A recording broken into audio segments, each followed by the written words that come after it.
கிறிஸ்துவுக்குள் பிரியமானவர்களே, இந்த நாளுக்கான மாலை நேர மன்னா அப்போஸ்தலனாகிய பவுல் ரோமருக்கு எழுதின நிருபம் 4ஆம் அதிகாரம் 21வது வசனம். ரோமர் 4:21. ரோமன்ஸ் 4:21. தேவன் வாக்குத்தத்தம் பண்ணினதை நிறைவேற்ற வல்லவராய் இருக்கிறார் என்று முழு நிச்சயமாய் நம்பி தேவனை மகிமைப்படுத்தி விசுவாசத்தில் வல்லவன் ஆனான். அதாவது எப்படி விசுவாசத்தில் வல்லவன் ஆனாரு? அதாவது தேவன் அவர் சொன்ன வாக்கை நிறைவேற்றுவார் என்று முழு நிச்சயமாய் நம்பி. அதாவது இங்கே சொல்லக்கூடிய அந்த கிரேக்க மொழி பதத்துக்கு ரொம்ப அப்படி சொல்ல முடியாத அளவிற்கு என்ன, எந்த ஒரு சந்தேகத்துக்கும் இடமே இல்லை என்று சொல்லக்கூடிய அளவிற்கு அவர் முழு நிச்சயமாய் நம்பினார். கொஞ்சம் இது இல்லை, எங்கேயுமே இல்லை. அதாவது முழு இருதயத்தோடு, முழு ஆத்மாவோடு, முழு பலத்தோடும் தேவன் மேல் அன்பு கூறுவாயன்னு சொன்னது போல அந்த முழு பலத்தோட கர்த்தர் மேலே நம்பிக்கை வைத்தார். கர்த்தருடைய வாக்குத்தத்தத்தின் மேலே நம்பிக்கை வைத்தார். ஏன்னா ஆதியாகமம் 18:14 ஆண்டவர் கேட்குறாரு, தேவனால் கூடாத காரியம் எதுவும் உண்டோ அப்படின்னு. அதனால தான் என்ன, தன்னுடைய மகனாகிய ஈசாக்கை பலி கொடுக்க சொல்லும்போது அவர் கொண்டு போய் செய்கிறாரு. எபிரேயர் 11வது அதிகாரம் 19வது வசனத்தில் தனக்கு ஒரே பேரானவனை பலியாக ஒப்பு கொடுத்தான், மரித்தோரிலிருந்து அவனை பாவனையாக திரும்பவும் பெற்றுக்கொண்டான். எப்படி அதை அதாவது கர்த்தரால் மறுபடியும் உயிரோடு எழுப்ப முடியும் என்று சொல்லக்கூடிய ஒரு பெரிய ஒரு நம்பிக்கை அதை நம்ம பார்க்க முடிகிறது. ஏன்னா ஆபிரகாம் என்ன பண்ணலை, தன்னுடைய சுய பலத்தை நம்பலை, இல்லை சாராளோட நம்பலை. ஆனால் என்னதில் நம்பினார்? கர்த்தருடைய வல்லமையில். கர்த்தரால் செய்ய முடியாத காரியம் எதுவுமே இல்லை. ஏன்னா இங்கே மனுஷன்கிட்ட தேவனால் செய்யக்கூடிய காரியம் எரேமியா 32:17 என்ன சொல்லுது? தேவனால் கூடாத காரியம் ஒன்றுமே இல்லை என்று சொல்லக்கூடியதாக.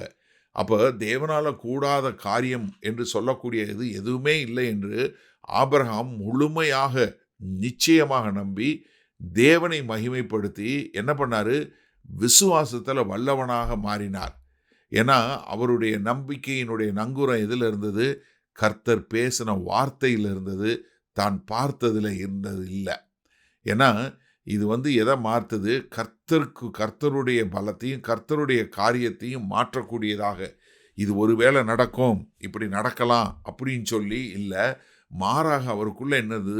ஒரு முழு நிச்சயம், கொஞ்சம் கூட ஒரு சின்ன சந்தேகம் கூட இல்லாமல் முழு நிச்சயத்தில் தேவன் இதை வாக்குத்தத்தம் பண்ணியிருக்கிறாரு, அவருடைய வல்லமை செய்யும், அவரால் கூடாத காரியம் ஒன்றுமே இல்லை என்று முழுமையாக தேவனை நம்பி அவர் தேவனை மகிமைப்படுத்தினார். ஏன்னா தேவனுக்கு தான் இது எல்லாம் என்று சொல்லக்கூடியதாக மகிமைப்படுத்தி இந்த விசுவாசத்தில் ஒரு வல்லவனாய், இன்றைக்கும் நம்ம எல்லாருக்கும் விசுவாசத்தின் தகப்பன் என்று அழைக்கக்கூடியதா விசுவாசத்தில் வல்லவனாக மாறிய ஒரு காரியம். சரி, இந்த நாளில் இந்த வசனத்தை நம்ம எப்படி எடுத்துக்கொள்வது? அதாவது நீங்கள் ஒரு நிமிஷம் தயவு செய்து சிந்திச்சு பாருங்கள். உங்கள் கண் முன்னாடி படி கொண்டு பாருங்களேன். ஆபிரகாம் பார்த்தது எதை? 75 வயசில் ஆண்டவர் வாக்கு கொடுக்குறாரு. 25 வருஷம், அடுத்த 25 வருஷம் என்ன பார்க்குறாரு? சாராள் வயதாகி சாராளுடைய கற்பம் மரித்து போகிறத பார்க்கிறார். சாராளுடைய மாதவிடாய் காலம் நின்று போவதை பார்க்கிறார். அவர் கண்களில் பிள்ளையை பார்க்குறாரா? பார்க்கல. எப்படி பார்க்கல? ஆனால் ஆண்டவர் என்ன சொல்கிறாரு? ஆபிரகாமே, உன்னுடைய சந்ததி எப்படி இருக்கும்? வானத்தை பாரு, நட்சத்திரம் என்ன மூடுமா? உன்னால் என்ன முடிஞ்சோ எண்ணிக்கோ, அது போல் இருக்கும். கடல் மணலை உன்னால் என்ன முடியுமா? அது போல் இருக்கும். ஆனால் அவர் பார்க்குறது என்ன பார்க்குறாரு? ஒரு வெறுமையை. ஆனால் விசுவாச கண்கள் எதை பார்க்குது? அதாவது கர்த்தருடைய வாக்குத்தத்தத்தை பார்க்குது. எனக்கு அருமையானவர்கள், நம்ம இதை உங்கள் கண்ணு முன்னாடி நீங்கள் கொண்டு வாங்க. நீங்கள் இன்றைக்கி என்ன பார்க்குறீங்க? இன்னைக்கு கர்த்தர் என்ன சொன்னதை நம்புறீங்க? சிந்திச்சு பாருங்கள் ஒரு நிமிஷம். இல்லை, நீங்கள் உங்களை நீங்களே கேள்வி கேளுங்க. கர்த்தர் எனக்கு வாக்கு கொடுத்த வாக்கில் அதை நம்புவதற்கு நான் எதுக்கு கஷ்டப்படுறேன்? எதில் நான் கஷ்டப்பட்டு என்னை நம்புறதுக்கு நான் கர்த்தருடைய வார்த்தையை நம்புறதுக்கு எங்கே நான் கஷ்டப்படுறேன்? ஏன்னா ஆபிரகாம் என்ன பண்ணுறாரு? சந்தேகமே படலை. ஏன்னா கர்த்தரை பற்றி அறிஞ்சு கொண்டார்.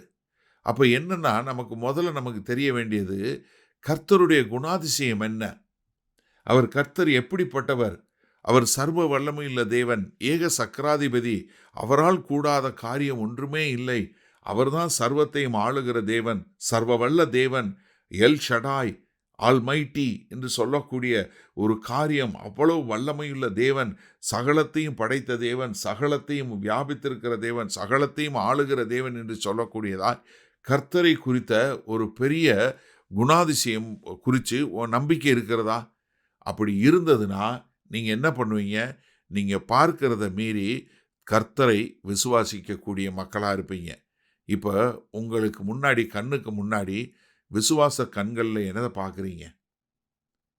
பலபிதாவே, இதோ பார்க்கிற பார்வை அல்ல, நீர் யார், உம்முடைய வாக்குத்தத்தம் என்ன என்பதை உணர்ந்து தாங்கள் பார்ப்பதை மேற்கொள்ளக்கூடிய ஒரு கிருபையில் எங்கள் தேவன் வழிநடத்த வேண்டுமாய் மீட்பெரும் இரட்சகருமாகிய இயேசு கிறிஸ்துவின் மூலம் ஜெபிக்கிறோம் வல்ல பிதாவே, ஆமேன்.